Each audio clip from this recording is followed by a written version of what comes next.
Plongeant dans l'univers énigmatique des félins, la spiritualité des chats dévoile une connexion mystique.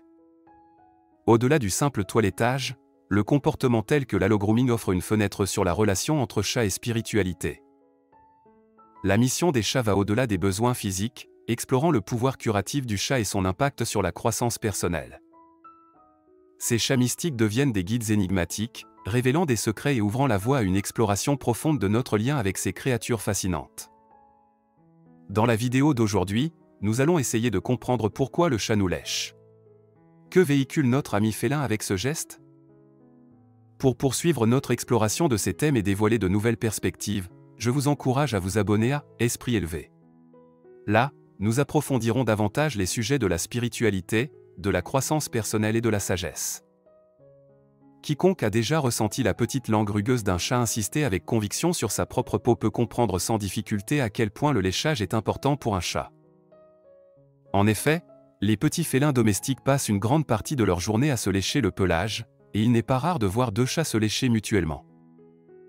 Les milliers de papilles qui recouvrent la langue des chats servent principalement à éliminer la saleté et la poussière du pelage, mais parfois il semble que le chat utilise ce geste pour communiquer autre chose. Comme quand il commence à lécher la peau d'un humain, qui évidemment n'a pas assez de poils pour nécessiter un entretien aussi minutieux. Pourquoi mon chat me lèche-t-il s'il n'a pas besoin de me nettoyer? La langue du chat est recouverte de pointes acérées dirigées vers l'arrière appelées papilles, dont la fonction exacte est un mystère.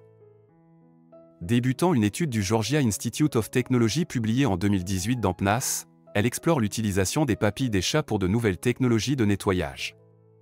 Les chats domestiques consacrent jusqu'à 24% de leur temps au toilettage, révèle cette recherche.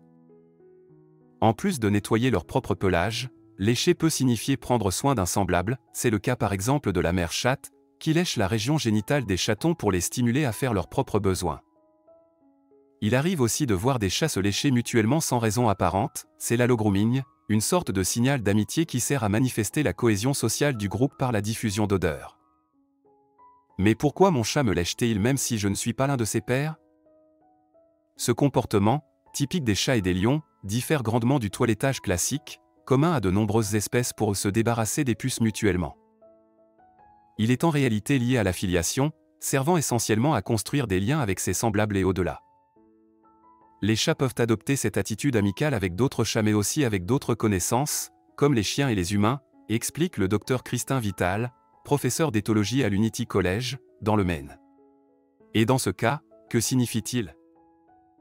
Le phénomène de l'allogrooming, explique le Dr Vital, se produit seulement lorsque le chat est détendu et en compagnie de ses partenaires sociaux préférés. Cependant, chaque fois que le chat nous lèche, ce n'est pas nécessairement le cas. Les scientifiques n'ont pas encore trouvé de réponse définitive à la question de pourquoi les chats lèchent les personnes, mais il existe trois théories prédominantes. La théorie de la confiance, elle repose sur l'hypothèse que lorsque le chat me lèche, il fait de l'allogrooming avec l'un de ses humains préférés, démontrant ainsi sa confiance et son affection envers son partenaire social. Une question de biochimie, un chat pourrait lécher un humain simplement parce qu'il aime l'odeur sur sa peau, peut-être parce qu'elle contient des traces de nourriture ou des phéromones d'autres animaux. Selon le docteur David Sands, de la BBC Science Focus, pour un chat, toutes ces odeurs peuvent être intéressantes, et les lécher signifie les examiner de plus près. Le jeu de la possession, la théorie suggérant que le chat lèche pour s'approprier quelque chose ou quelqu'un afin de marquer son territoire n'est pas universellement acceptée par la communauté scientifique. Cependant, la nature fortement territoriale des petits félins ne peut être ignorée, tout comme le fait qu'ils consacrent une grande partie de leur temps à travailler sur la diffusion de leur odeur. Le chat me lèche, que signifie-t-il? Les autres motivations possibles. Recherche d'attention, le chat peut apprendre très tôt que lécher son humain signifie recevoir immédiatement de l'attention. Si ce comportement a été encouragé lorsque le chat était un chaton, peut-être en le récompensant avec des baisers et des caresses, il a peut-être simplement appris une méthode rapide et efficace pour obtenir ce qu'il veut de son humain. Anxiété et stress, le léchage, surtout s'il est apparu récemment ou particulièrement insistante, peut être un comportement de substitution. Il s'agit d'une des façons dont les chiens et les chats communiquent leur malaise et relâchent la tension, comme se lécher le nez et se secouer de manière répétitive. Le chat peut se lécher pour soulager le stress, et ce comportement peut facilement se transférer sur un semblable ou sur un humain. Pathologie, dans certains cas, un chat peut lécher excessivement des personnes et des objets en raison de problèmes de santé tels que nausées, douleurs ou malaise. Si ce léchage anormal a récemment commencé, surtout chez un chat plus âgé, cela peut signaler des problèmes intestinaux ou une éventuelle hyperthyroïdie, altérant ainsi profondément son comportement quotidien. En fin de compte, il n'y a pas de réponse unique à la question de pourquoi les chats lèchent les personnes. Si le chat est habitué à associer ce comportement au câlin, il est clair que la réponse sera plus proche de la théorie de l'allogrooming.